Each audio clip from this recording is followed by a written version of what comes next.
If big business and big government have an idea to fill their pockets at everyone else's expense without anyone understanding what they're up to, they have to give it a complicated new name.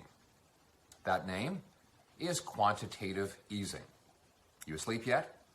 Well, if you are, here's something that will wake you up.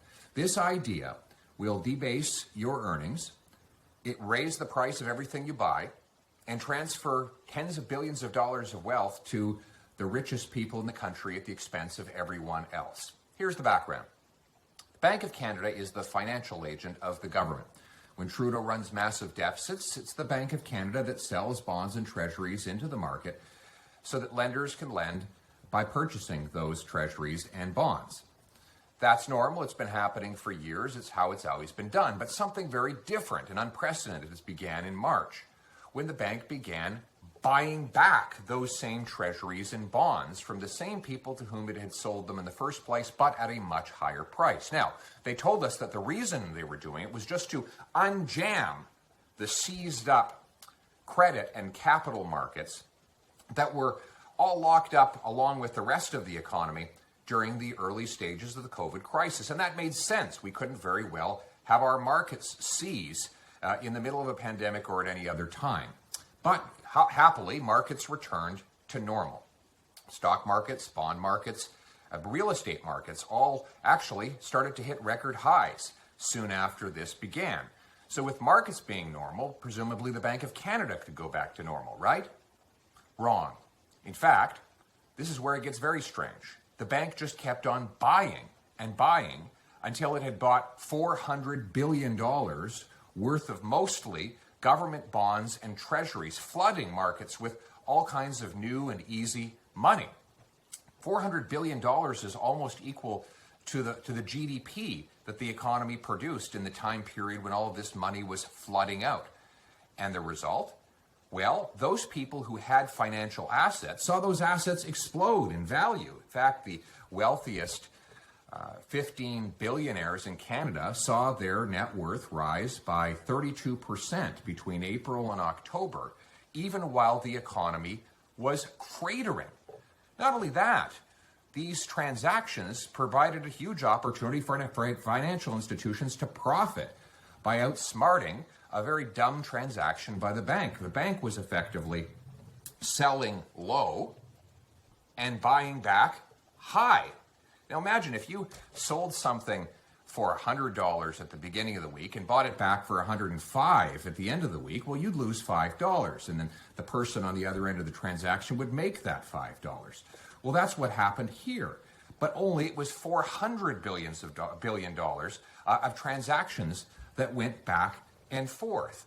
And as a result, they made more, and our bank, which you and I all own, lost that money on our behalf. Now, if these people are making all of this money without producing any additional product or service to justify it, then they must be leaving us all worse off. I mean, if the pie isn't getting any bigger and the Bank of Canada is giving a larger share of it to a smaller and smaller group of people, then everyone else is left with a smaller slice.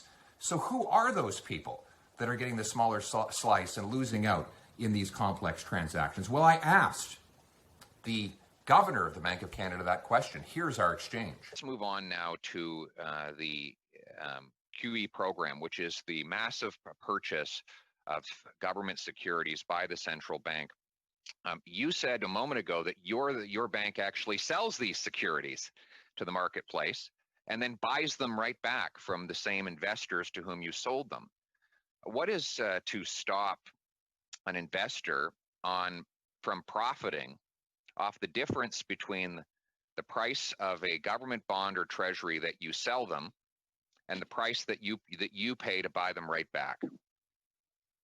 Well, these are both of these are done in competitive auctions. The auctions are heavily oversubscribed. There's lots of bidders on both sides. So it's a competitive process. Right. And I think that should give you some assurance that I have no doubt it's competitive, but you've stated that the purpose of quantitative easing is to drive up bond prices. And so presumably you're paying more for the bond after you've increased its price through your actions than you sold it for. and the difference is profit to the investor that bought them from you and sold them back. And ultimately, that cost has to fall on somebody's shoulders. Who actually pays that price?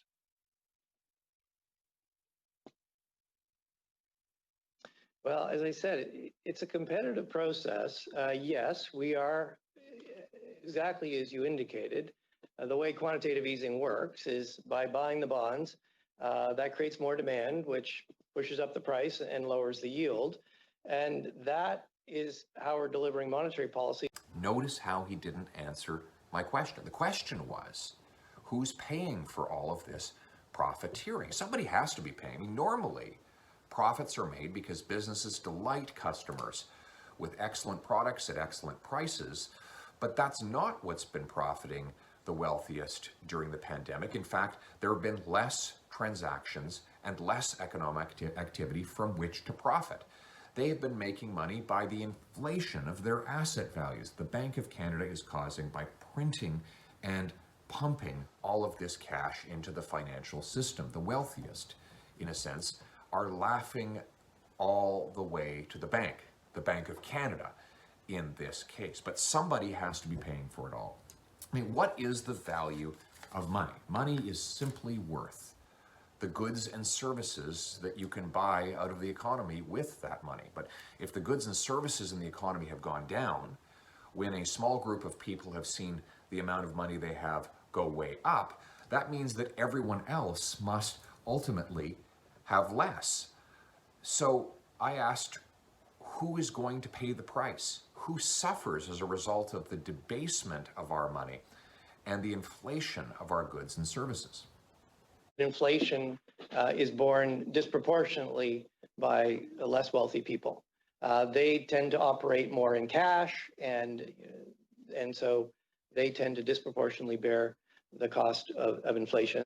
You know, it's been said that nothing is new except what is forgotten. Quantitative easing sounds complicated and new. In fact, it's fairly simple and old. For thousands of years, kings, emperors, politicians have multiplied coins and printed money in order to pay their bills, always with the same result.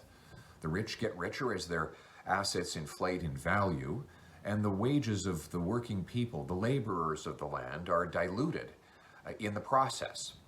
That's why I'm going to continue to ask tough questions to find out not just what our government is doing with our money, but to our money, because it's becoming increasingly clear that our financial decision makers in government are making money, but they are not making sense.